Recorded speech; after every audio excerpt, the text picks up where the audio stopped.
This is Kakaaki Social. I'm Obozeghie. Now, Nigeria's President Bola Ahmed Tinubu has launched a cost-cutting exercise to ensure sanity to Nigeria's Commonwealth, as he puts it. Now, the first thing he's doing is a 60% reduction in entourage for international and local trips, beginning with himself. The office of his wife, even though it is not constitutional, and that of the vice president, ministries, departments, and agencies are also affected. Now, a security outfit would host states in Nigeria would now ensure security instead of relocating an entire community from Abuja on taxpayers' money.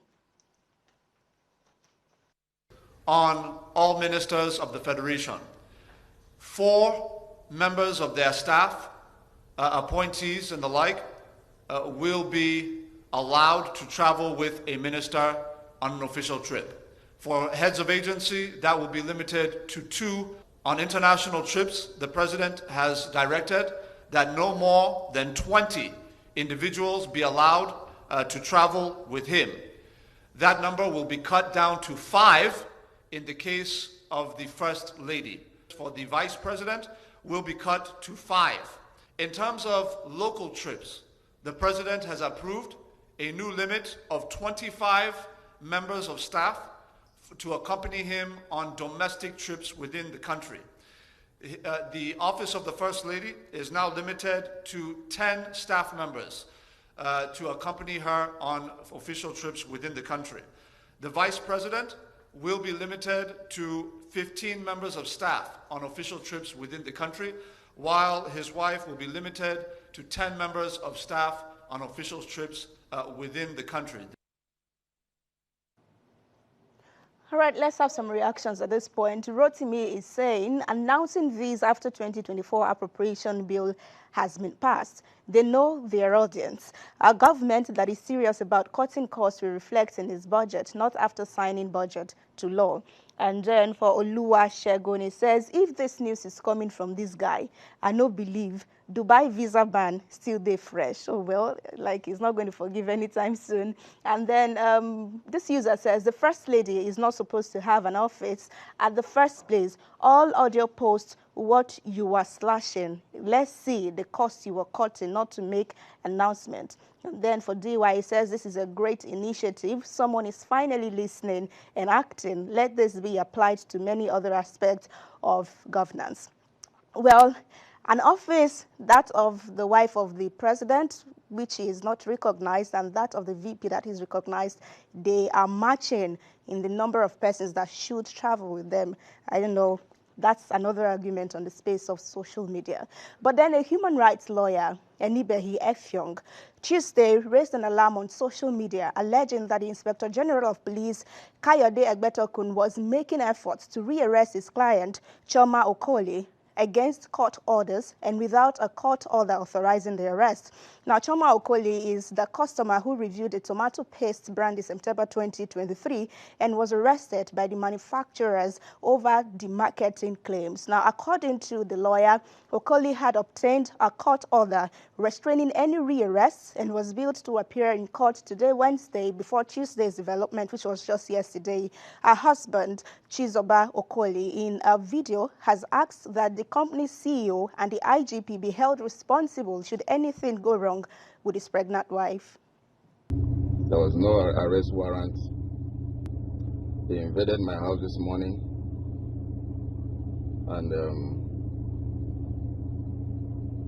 have kept my family under house arrest. My children were supposed to start school today. They were not able to go to school. They've cut off the light to my apartment. As I talk to you, there's a court order. There's a court order from Lagos State High Court against arrest and harassment from the police. And they were duly served, like I said earlier. And I want to state here that if anything happens to my wife and my children and my unborn baby, that Erisco Mafia should be held responsible, and the IG of police. Okay, so let's see some reactions at this point. Ugo Will says, Amazon, Alibaba, etc. People leave bad comments on their review sections. They even try to appease customers for having bad experience with their product. But in Nigeria, you complain about bad product and speak against criminality, they will come after you. What a shame. Lawlessness and impunity reign supreme. And then for Frank, it says, truly, I'm disappointed in Chief. That's the CEO of the brand, Erisco Food. And it says, in Chief, for this action of his, he has dragged this case too far. And the more those who are pushing him and at the same time milking him dry is the same time his reputation and that of his company is being damaged and dragged to the mud. He can do better. More thoughts is coming from Diamond Glam, who says, I support the fact that this case is in court to teach the woman in question lessons on never to destroy other people's hard works. But I do not subscribe to Nigerian police and Erisco flouting the law and making Nigeria a lawless country. If we, the masses, stole their part, they will lose. Now, this is last year, and this is the post now that has caused all of these issues. She was arrested last year. She regained freedom. She was asked to, she was stopped from being rearrested. They were to appear in court today before what happened just yesterday. Now, back to 2023, the post that has generated reactions now is here. She says, I went to buy tin tomatoes yesterday that I will use to make stew. I didn't see X and Y, so I decided to buy this one. When I opened it, I decided to taste it. Oh, more sugar is just too much. Ha!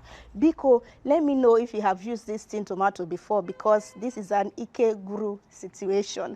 I learned that Ikeguru is something like it's tiring kind of thing. But then that was what happened, and that's what has generated all of this reaction. We'll see if they appear in court today, what the direction would be, but I don't know. Now, the Nigerian army says it has arrested the soldier in the viral video who defended his colleague against the Lagos State Governor, Babajide Sanwo-Olu. In case you missed it, the governor had ordered the immediate arrest of one person who introduced himself as a soldier while driving against traffic in Lagos State. In reaction, the officer had called out the governor, saying he has no right whatsoever as a civilian to apprehend a military officer who puts everything on the line to keep the nation safe. And he also says that the governor was behaving more like a tout. Now, however, the Chief of Army Staff, Lieutenant General Lagbaja, says the character of the offender does not represent the Nigerian army, as they are very big on discipline. Social media casting aspersion on the person and the office of the governor of Lagos State. I would say it's only one soldier that has done that. The army has investigated. That soldier has been apprehended, and we are investigating for every other comic acts that you have seen on social media. They are not personnel of the Nigerian army. One of them was wearing the cap badge upside down, and you will know that that is not a personnel of the Nigerian army. An officer can never do that. To further sensitize our troops on the need to be disciplined and abide with the laws of every community where they are deployed. All right, let's have some reactions at this point. Miss Harry says, to all the people who cheered on the soldier that made that video, I hope you're prepared to step up and offer him a job once he's dismissed by Nigeria Army. And then for Honorable Balo, he says, I don't believe this man. Show us the arrested soldier and give us the details on the prosecution so others can stop this madness. We are in a democracy, not military dictatorship, where anything concern military can be seen as anything goes. And then for this user, Iya Nusa, he says, yes, the attack on him is wrong. When are the government also going to start to obey the traffic rule? But because this came back to the trends yesterday on TikTok, it was trending some videos of the governor, Jide Sanwo-Olu, who has sometimes broken the traffic rule, driven against traffic, and then this is just one of them that I brought back here. Governors Jide Sanwo-Olu taking one way against traffic because he could not fix the road. Can you just imagine? He couldn't even spend 30 minutes in the traffic, and this is what we go through every day. All right, so that's evidence right there by the citizen. I was just trying to check if the Nigeria police has reacted to that claim by the human rights lawyer, but they are yet to. I can't see on the PRO's page, neither on their official page. So yeah, that's how we call it a day today. Please, let's continue this conversation on my social media handles at Rena OBO. I'll see you again tomorrow. Good morning, Adora and Okoli. Good morning to you, Rena. How are you? Very well. I really don't know what to say. They say he who lives in glass house, right? Does not throw stones. Sometimes leaders should also be updated, doing the right thing so that followers can naturally follow.